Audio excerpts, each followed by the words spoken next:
Oh, Mike and I have been really busy, just working and running errands and cleaning the house, that's the usual stuff. Well, how is Mike? He's doing good. He recently left his job, so I've had to start working full-time again. But, we're going to get back on our feet real soon. I thought he loved his job. Wasn't he making good money there, too? Yeah, he was, but his boss wasn't very flexible with his hours.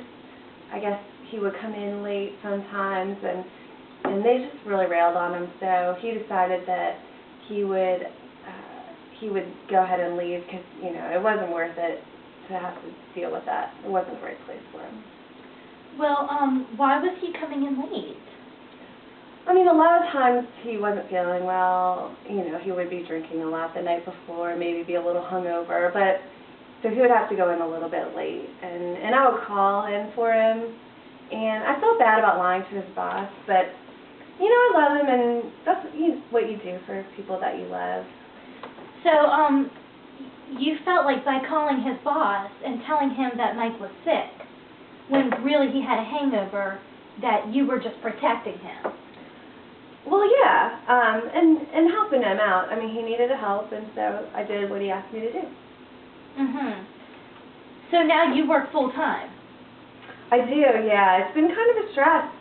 Does he work? No, not right now. Who runs the errands? Well, I do that too. And cooks and cleans. You do it all? Well, I do, but if he tried to cook, it would be awful, and I'd have to redo it anyway. I do it better myself. Let me get this straight, Emily. Mike lost his job because he was drinking too much, and now you have to pick up the slack by working full-time. You take care of the house, you run the errands, you take care of a grown man. Well, yeah, but sometimes I like doing that. I like taking care of people.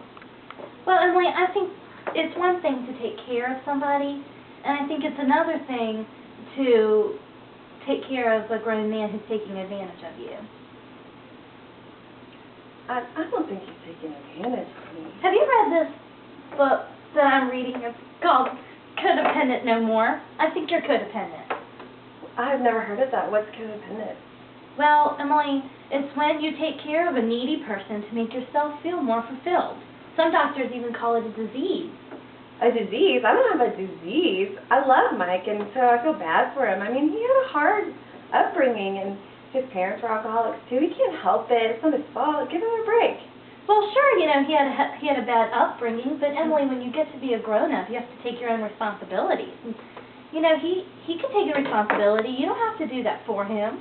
You're not his mom. I know I don't have to, but I want to. Well, have you ever dated anybody like this in the past? Well, there was that guy in high school. He drank a lot too, and he didn't have a car, so I would drive him around a lot and stuff. But Mike has had lots of jobs, so he's better than that guy. Well, Emily, it sounds like to me you date needy people. Yeah. I guess I never really thought of that before.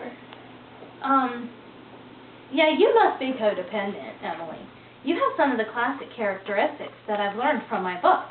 You're attracted to needy people when you actually feel guilty when Mike's at home drunk and you're doing all the work. You're clearly frustrated.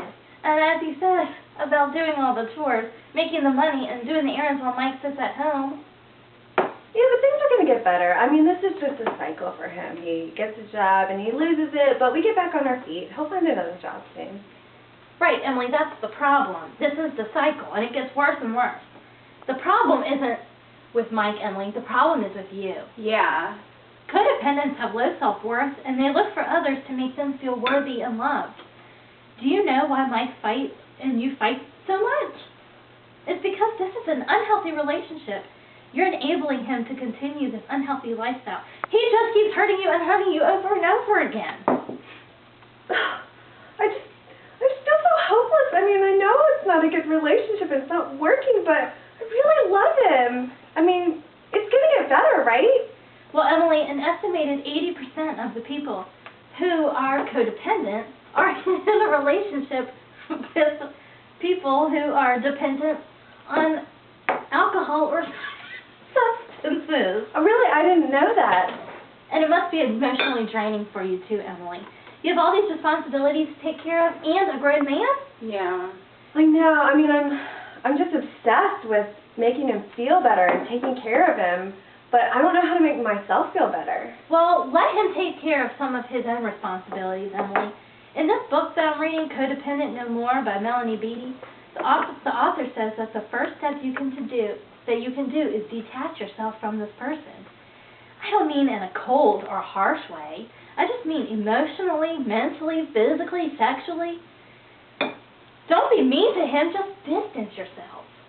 Isn't there also a 12-step group that you can go to? I'm glad you mentioned that, Sunny. There is. There is a 12-step program, Emily. A 12-step program, isn't that for like alcoholics or drug addicts? It is, but the same situation applies here. And it's when people with compulsive disorders stop doing what they feel compelled to do.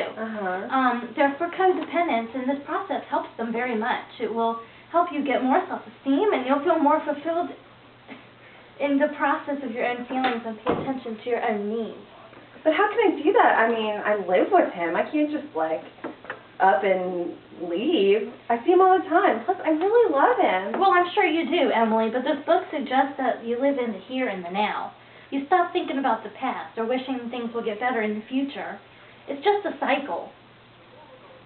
And this book also describes codependence as a reactionary, a person who reacts to anger, guilt, shame, self-hate, worthlessness, hurt, desperation. Emily, I don't want you to feel this way anymore. Yeah, me neither. I mean, I don't want to feel this way either, but this is a pretty drastic thing, guys. I don't know if this is me. Well, it says that you are caring for others to make yourself feel better. And if you don't recover from this cycle, you'll be stuck here forever. The rest of your life. Do you want to be here 20 years from now? Well, no, but I mean, isn't that selfish? I mean, why should I think about my other needs? Aren't I supposed to be helping other people? Well, if you can't take care of yourself. Helping someone is one thing, Emily, but enabling them to take advantage of people is different. And Emily, no, it's not unhealthy, it's healthy. I'm not saying be selfish. I'm saying think about your own emotional health. Yeah. You're sacrificing everything that you have and need and want for a drunk who's taking advantage of you. Yeah, Emily. I don't know, guys. Okay, listen. Codependency, you don't get for it in just a 12-step little process. This could take years, Emily. Are you willing to do this? I don't know, guys. I'm going to have to think about this. But thanks for, giving me the information, can I borrow your phone? Well, listen, Emily, I know this is a painful situation for you, but there's good news. My book says that you can recover from this, and in fact, you can even enter your next relationship in a healthy way. Yeah. Well, that's really nice. Look at the time. I really have to run.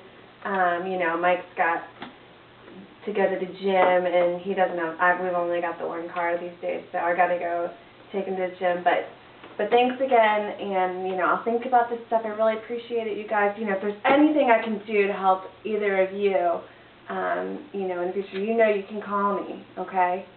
So thanks for the coffee, and, let me grab your mugs. Let me clean this up for you. Okay, I'll see you guys later. Okay, good seeing you. Good seeing you. I'm really worried about her. Me too. She needs to get some help. Codependency isn't something that you can just get rid of on your own. It's a way of life. Emily needs a 12-step program to help herself learn self-value and how to be in a healthy relationship. And you know what, Johnny? It doesn't even have to be a relationship with an intimate partner. It can be a relationship with friends, or your family, or even you can be codependent on substances. Yeah, that is true. I hope that Emily gets some help, and she really can't start this unless she leaves him. Yeah, I agree. Let's go get a drink. Okay.